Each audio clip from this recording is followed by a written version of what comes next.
Visa is coming, and on that day, we will take refuge in the Triple Gem. So when we think about the Buddha, what should be the right thought? I would strongly recommend that we recollect the qualities of the Buddha. Right? Don't just bow, bow, bow. I want you to recollect the qualities of the Buddha, especially for those who are faith-oriented practitioners. And when you do that, it acts as an inspiring sign to those who experience sluggishness or restlessness of the mind before you meditate. This mode of contemplation also serves to strengthen the faculty of faith. The Buddha always listed saddha as the first in any elements that he teaches. It is the first of the 5 training powers. And this he delivered to novice monks. First of the 5 spiritual faculties and the first of the 5 spiritual powers.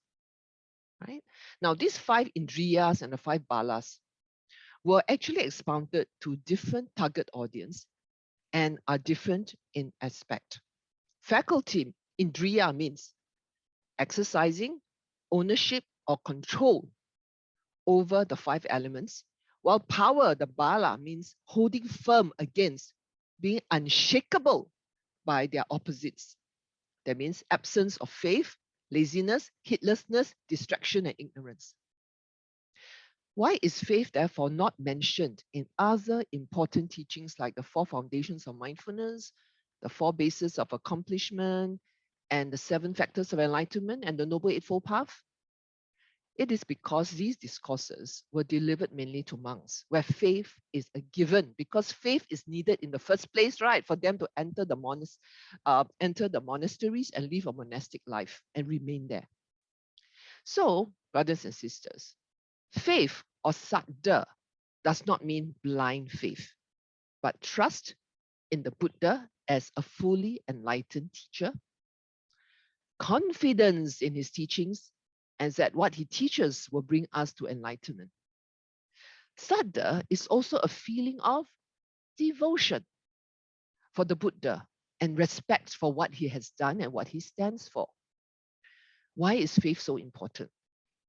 Faith is what inspires, what pushes us onto the path and keeps there when things are not progressing the way we want. All right. Faith is what commits us to an entire practice, and for you to wake up in the morning and meditate at least 10 minutes, preferably 20 minutes every morning. This is the chant I'm talking about.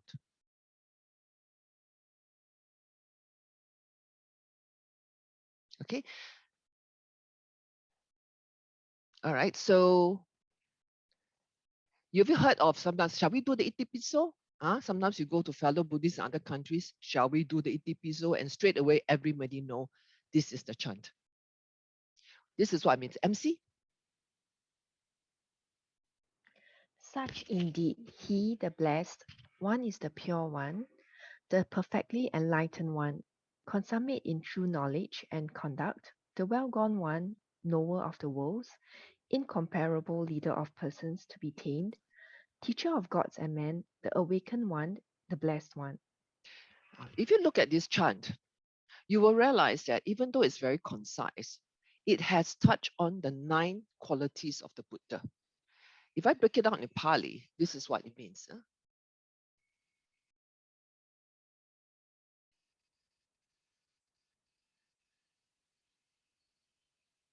Okay, the 9 qualities of the Buddha. So we establish and strengthen the faith, right, by calling to mind these qualities. And we use these qualities as a basis of our contemplation. The first epithet of the Buddha is Araham. Okay, why we say Araham? What does Araham mean?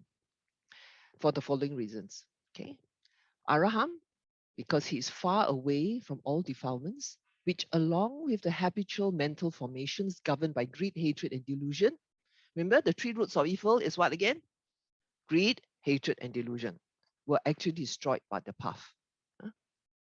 He, second, the Buddha talked about his confrontation with Mara, right? And his 10 armies before his enlightenment.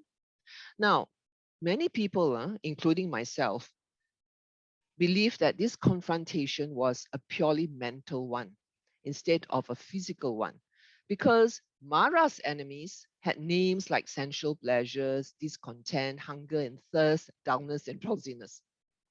So you're able to let go, have that restraint. And with the attainment of Nibbana, there is no further birth. He has gone beyond samsara. Now, the Bhakachata symbol here, all right, is called the cyclic existence found on the outside walls of the Tibetan temples and monasteries, right? And you can see here, you always see this around here. This what does it represent? It represents the 12 links of the dependent origination, which is the Buddha's explanation of the entire process of the cyclic existence based on dependent arising, cause and effect. Cause and effect. Remember, things don't happen in life simply because you pray for things to happen, you hope for things to happen.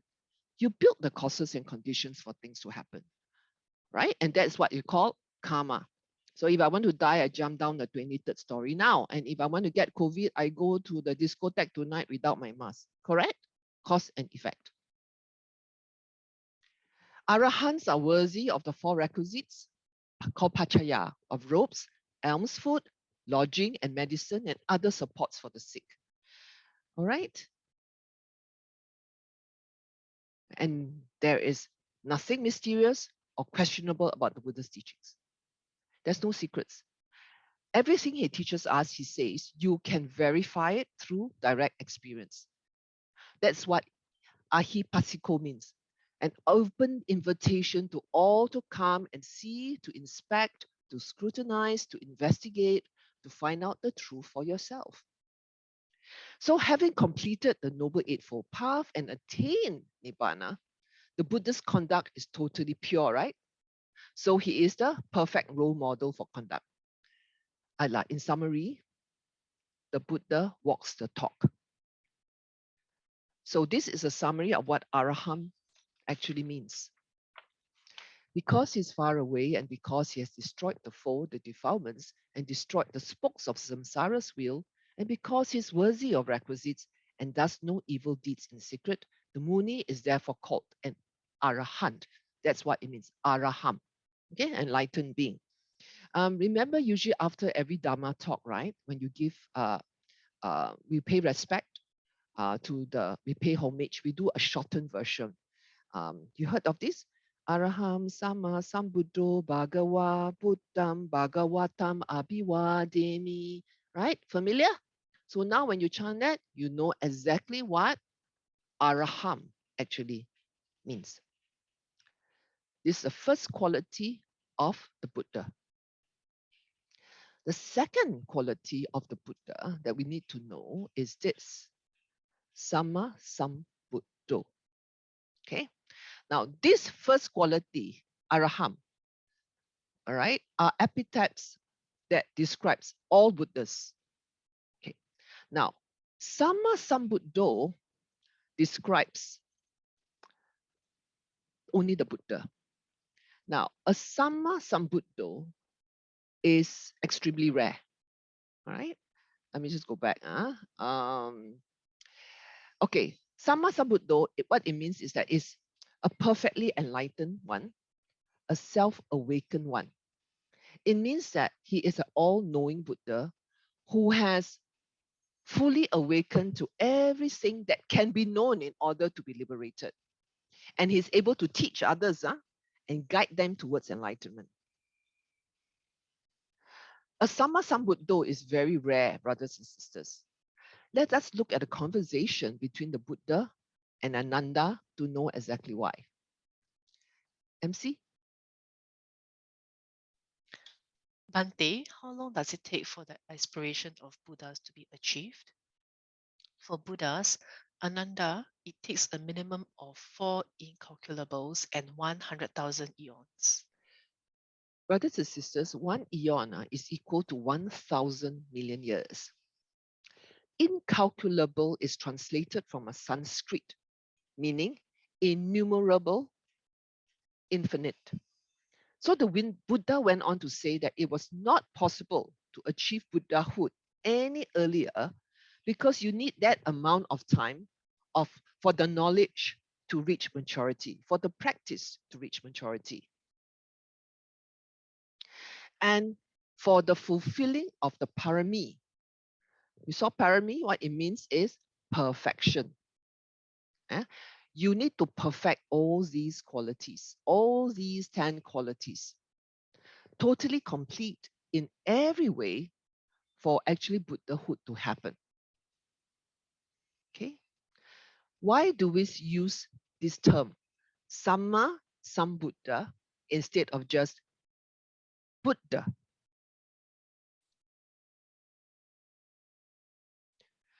Now, this is to differentiate a Samma Sambuddha, all right? As you can see, these are the 3 qualities of a Samma Sambuddha from a Pacceka Buddha. Because a Pacceka Buddha is called a silent Buddha, cannot teach others the Dharma. So they don't have that skill to be able to teach, and their wisdom is not as boundless as that of the Samma Sambuddha. That means they transcend, they reach enlightenment, they can transcend all suffering and be out of samsara, but they don't have the knowledge, ability to teach. Okay, so now we saw 2 qualities of the Buddha. Araham, Samma Sambuddho. Next is Vija Charana Sampano. If I break out this Pali word, what it means is this. Vija, knowledge. Charana, good conduct. And Sampano, consummate, complete, unsurpassed. Let us look at Vija first. Now, the Buddha is endowed with all kinds of knowledge and a complete understanding of everything necessary to attain liberation. Now, this perfect knowledge is spoken in various discourses as either the threefold knowledge and the 6 kinds of direct knowledge or the eightfold wisdom. The Buddha needs to have all this knowledge. Okay. Now, it's sufficient just for us to know about these 2. Okay. The threefold knowledge is this.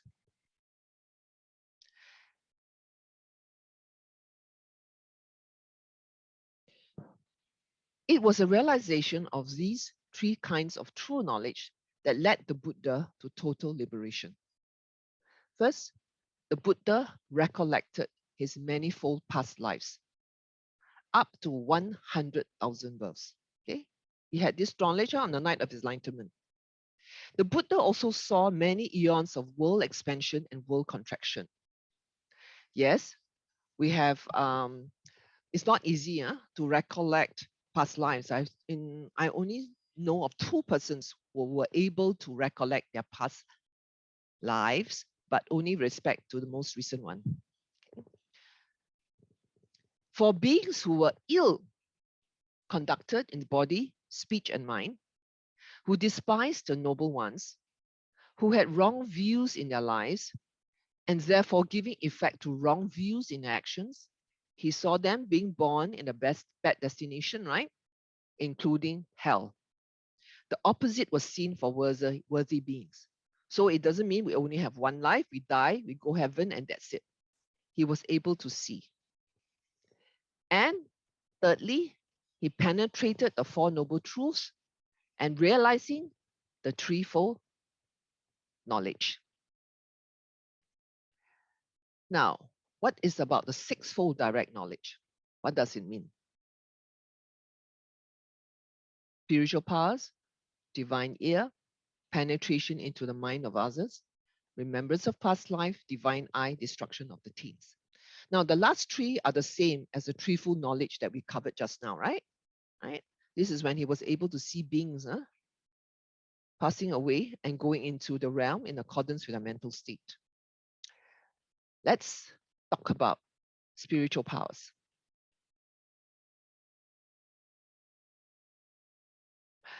MC, Because to whatever extent I wish, I will the various kinds of spiritual powers. Having been one, I become many. Having been many, I become one.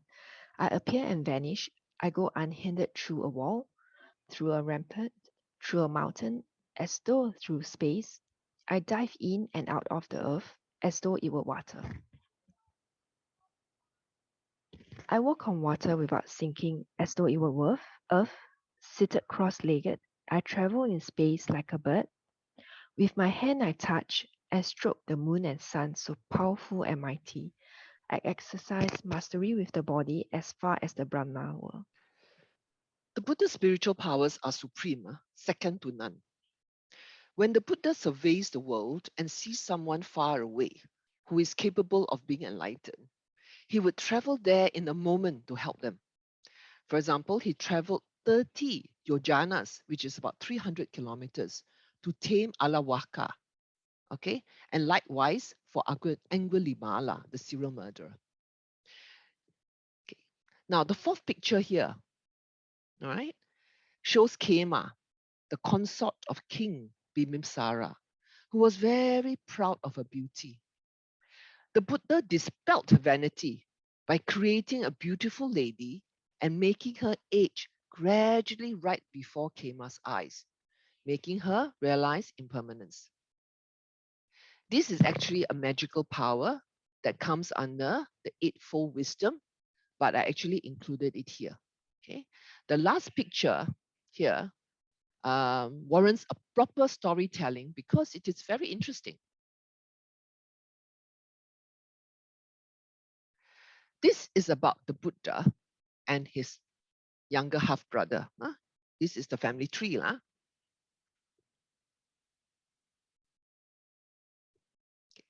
The Buddha led Nanda away from home by asking him to hold his alms bowl when he left. So Nanda, right, when the Buddha asks you to go along, you go along, you don't say no. So when Nanda was leaving the house, a very lovely Sakyan lady, the loveliest in the land, kept asking him to return. But Nanda did not know how to return the alms bowl to the Buddha without causing offense. So he ended up following the Buddha all the way back to the monastery where the Buddha asked him, "Will you go forth?" While Nanda was unable to refuse because of his respect for the Buddha.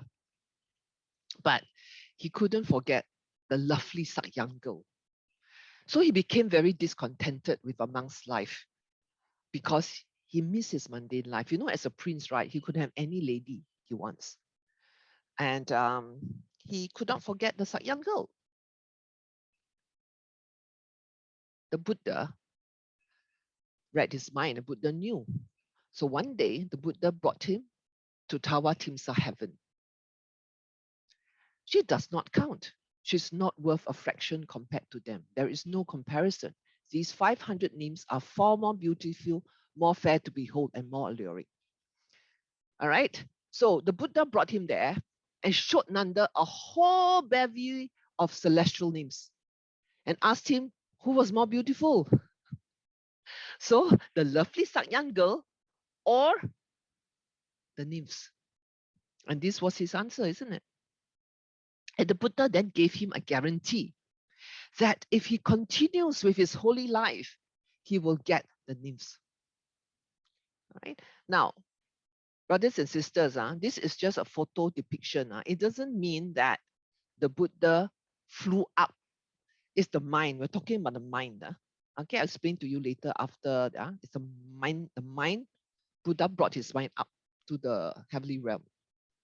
So what happens when Nanda went back to the holy life? The other bhikkhus heard about this and actually made fun of him. And Nanda felt very humiliated and ashamed and decided to practice hard. And guess what? Even though he became an arahant. Yes. Please note, brothers and sisters, that the Buddha and his disciples did not go around displaying their supranormal powers and magic powers like the X-Men. He actually forbade his disciples to display these psychic powers because such displays can promote arrogance and do not help develop any wisdom, isn't it? You don't train the mind to get psychic powers. You practice and purify your mind for enlightenment. The Buddha used these spiritual powers only when strictly necessary in order to help others. So I've covered spiritual powers under Vija Charana Sampano. Next, we talk about his other power is the divine ear. MC? Bhikkhus, to whatever extent I wish, with the divine ear element, which is purified and surpasses the human, I hear both kinds of sounds, the divine and human, those that are far as well as near. Right. So there's a story about cowherd. His name is Daniya, reciting a verse, all right, at home. The Buddha, who was about 70 kilometers away, heard it with his divine ear.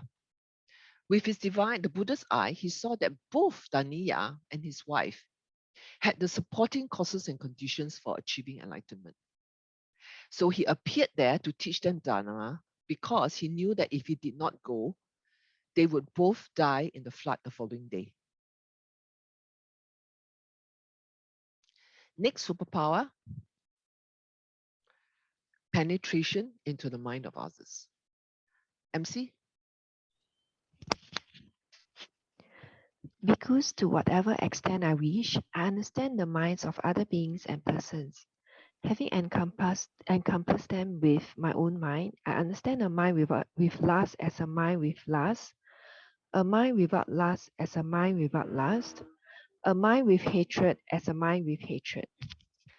What this means is that the Buddha can discern the thoughts of others. Well, it's a very, very powerful tool because by knowing the feelings, perceptions, and overall mental state of a person, the Buddha can choose the most effective way to help him. Right? Example, he saw lust in Nanda, right? And he knew that showing Nanda the celestial nymphs would make him stay, and the Noble Eightfold Path would later cure him of that passion. He was also able to discern Kema's perception of her own beauty and help her to realize the Dharma by showing that beauty actually fades. It also helped him out of tight situations where others wanted to make wrong use of his powers. I'm going to tell you a story. This is a story of the Prince Bodhi. Now, Prince Bodhi, he is the son of King Udena of Kosambi. He is childless and he wanted a son very desperately. He heard from others that his wish will come true if he makes a very special offering to the Buddha. So he invited the Buddha and his monks to his palace for lunch dana. Then he laid a white piece of cloth called the pawada at the palace entrance with the idea that he will be blessed with a child if the Buddha stepped on the cloth. So when the Buddha arrived, Prince Bodhi paid homage to him and said this to the Buddha. MC? Venerable Sir, let the blessed one step on the cloth, let the sublime one step on the cloth, that it may lead to my welfare and happiness for a long time. The Buddha remained silent. Even after Prince Bodhi repeated himself a second and the third time. Now, the Buddha did not step on the cloth because he knew that the prince and his wife were not destined to have children. Now, because of this incident, he laid down a rule prohibiting his monks from stepping on white cloth, but later modified the rule to allow them to step on a cloth as blessings for only householders. Okay. We saw these three kinds of knowledge earlier on, but I want to, but that's one other thing that is noteworthy is actually this. MC? I recollected my manifold past lives, that is one birth, two births, three births, 100,000 births. Many eons of world contraction and expansion. In the true knowledge of remembering past lives, the Buddha said he saw eons of world contraction and expansion. The Agana Sutta is the only source of information on this. Abhasara Brahma world is realm number 17. So, MC, please read this. There comes a time, Vasatha, when sooner or later, after a long period, this world contracts. At a time of contraction, beings are mostly born in the Abhasara Brahma world, and there they dwell, mind-made, feeding on delight, self-luminous, moving through the air, glorious, and they stay like that for a very long time. Continue. But sooner or later, after a very long period, this world begins to expand again. At a time of expansion, the beings from the Abhasara Brahma world, having passed away from there, are mostly reborn in this world. Yes, Abhasara Brahma world is realm number 17, heavenly realm. Now, the Buddha presented this sutta in a form of a fable. But this is understandable because there is no way people in that age, at that time, will accept the nature of the universe as such. But the fact that he saw the evolution of the universe in this way was indeed revolutionary for his time.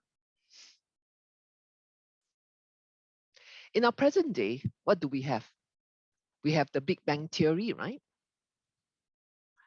The Big Bang is a scientific theory about how the universe started and then made the stars and the galaxies we see today. We also have the Big Crunch theory, among others. MC? The Big Crunch theory proposes that the universe could collapse to the state where it began and then initiate another Big Bang. So, in this way, the universe would last forever but would pass through phases of expansion, Big Bang, and contraction, Big Crunch. So the Buddha's take on the universe is actually quite similar to the oscillating universe theory that explains how the universe forms and deforms through rounds of Big Bang and Big Crunch. It also aligns with the Big Bounce theory, which explains that the Big Bang was a bounce, right, in which contraction reversed to expansion. Here, singularity refers to a stage where there are no stars, atoms, form, or structure. All right.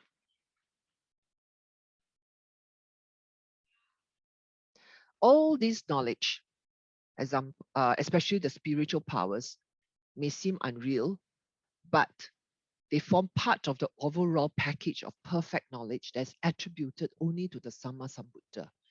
And they take a very, very, very long time to perfect. The last three kinds of knowledge are crucial because they led to the Buddha's enlightenment. But the first three kinds of knowledge are also very important because they help him in his role as a teacher and guide in the Dharma practice and to solve problems in general, especially when other methods won't work. Is that all there is to it?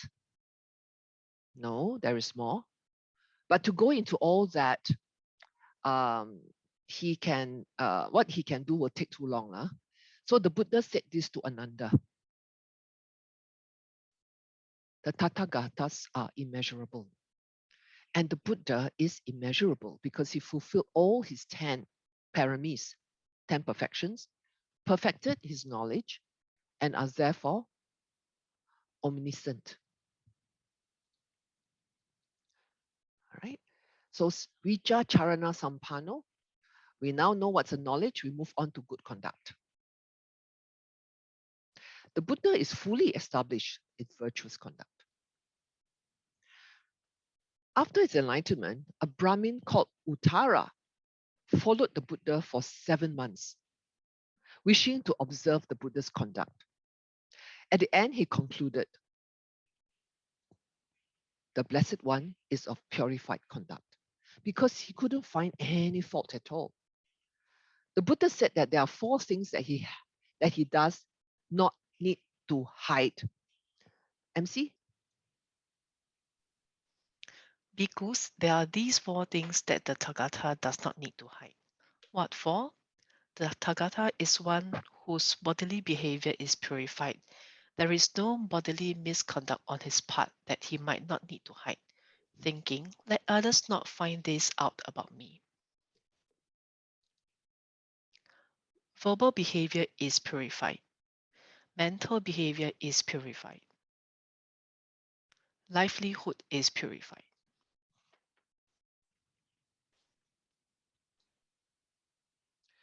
All right. So we've covered Araham, Sama Sambuddho, Vija Charana Sampano. So this ends part one. Next week I will do the rest. Okay.